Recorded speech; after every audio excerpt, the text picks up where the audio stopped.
ಸುಕನ್ಯಾ ಸಮೃದ್ಧಿ ಯೋಜನೆಗೆ ಯಾರ್ಯಾರು ಅಪ್ಲೈ ಮಾಡಬೇಕು ಅನ್ಕೋತಾ ಇದ್ದೀರಾ? ಹಾಗೇನೇ ಆಲ್ರೆಡಿ ಸುಕನ್ಯಾ ಸಮೃದ್ಧಿ ಯೋಜನೆಯ ಫಲಾನುಭವಿಗಳಾಗಿದ್ರೆ ರೀಸೆಂಟ್ ಆಗಿ ಸರ್ಕಾರದ ಕಡೆಯಿಂದ ಸುಕನ್ಯಾ ಸಮೃದ್ಧಿ ಯೋಜನೆಗೆ ಏನೇನು ಚೇಂಜಸ್ ಆಗಿದೆ, ಯಾವ್ದಾವ್ದು ಹೊಸ ರೂಲ್ಸ್ ಅನ್ನು ಆಡ್ ಮಾಡಲಾಗಿದೆ ಅನ್ನೋ ಕಂಪ್ಲೀಟ್ ಡೀಟೇಲ್ಸ್ ಅನ್ನು ವಿಡಿಯೋದಲ್ಲಿ ನೋಡೋಣ. ಅದಕ್ಕೂ ಮುಂಚೆ ನೀವು ಇನ್ನೂ ನಮ್ಮ ಚಾನಲ್ಗೆ ಸಬ್ಸ್ಕ್ರೈಬ್ ಮಾಡ್ಕೊಂಡಿಲ್ಲ ಅಂದ್ರೆ ಈಗಲೇ ಸಬ್ಸ್ಕ್ರೈಬ್ ಮಾಡ್ಕೊಳ್ಳಿ, ಹಾಗೆ ಈ ವಿಡಿಯೋಗೆ ಒಂದು ಲೈಕ್ ಮಾಡಿ. ಸುಕನ್ಯಾ ಸಮೃದ್ಧಿ ಯೋಜನೆಯ ಆಲ್ರೆಡಿ ಫಲಾನುಭವಿಗಳು ಯಾರಿದ್ದಾರೆ ಅವ್ರಿಗೆ ಹೊಸ ರೂಲ್ಸ್ ಎಲ್ಲ ಜಾರಿಯಾಗಿದೆ.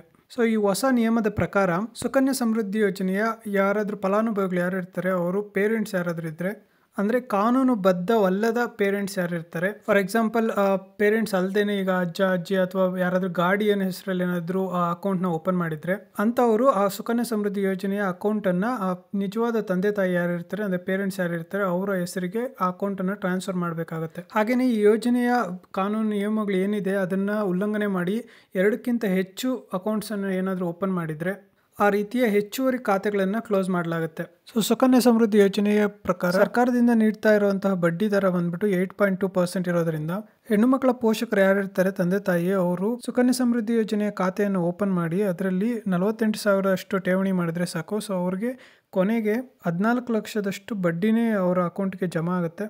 ಮೊದಲು ಈ ಇಂಟ್ರೆಸ್ಟ್ ರೇಟ್ ಬಂದ್ಬಿಟ್ಟು 8% ಇತ್ತು, ಈಗ ಅದನ್ನು 8.2% ಮಾಡಿ ಅತ್ಯಧಿಕವಾದ ಬಡ್ಡಿ ದರವನ್ನು ನೀಡಲಾಗುತ್ತಿದೆ.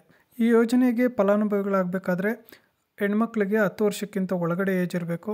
ಸೊ 10 ವರ್ಷಕ್ಕಿಂತ ಒಳಗಡೆ ಇರುವಂತಹ ಹೆಣ್ಮಕ್ಳ ತಂದೆ ತಾಯಿಯವರು ಈ ಯೋಜನೆಗೆ ಫಲಾನುಭವಿಗಳಾಗಿ ಅಮೌಂಟ್ ಅದರಲ್ಲಿ ಇನ್ವೆಸ್ಟ್ ಮಾಡ್ತಾ ಹೋದರೆ ಅವ್ರಿಗೆ 8.2% ಬಡ್ಡಿ ದರದಲ್ಲಿ ಅವ್ರಿಗೆ ಇಂಟ್ರೆಸ್ಟ್ ಆ್ಯಡ್ ಆಗ್ತಾ ಹೋಗುತ್ತೆ. ಸೊ ಅವರು ಹೆಣ್ಮಕ್ಳಿಗೆ 21 ವರ್ಷ ಕಂಪ್ಲೀಟ್ ಆದಾಗ ಅಮೌಂಟನ್ನು ವಿತ್ಡ್ರಾ ಮಾಡ್ಬೋದಾಗುತ್ತೆ.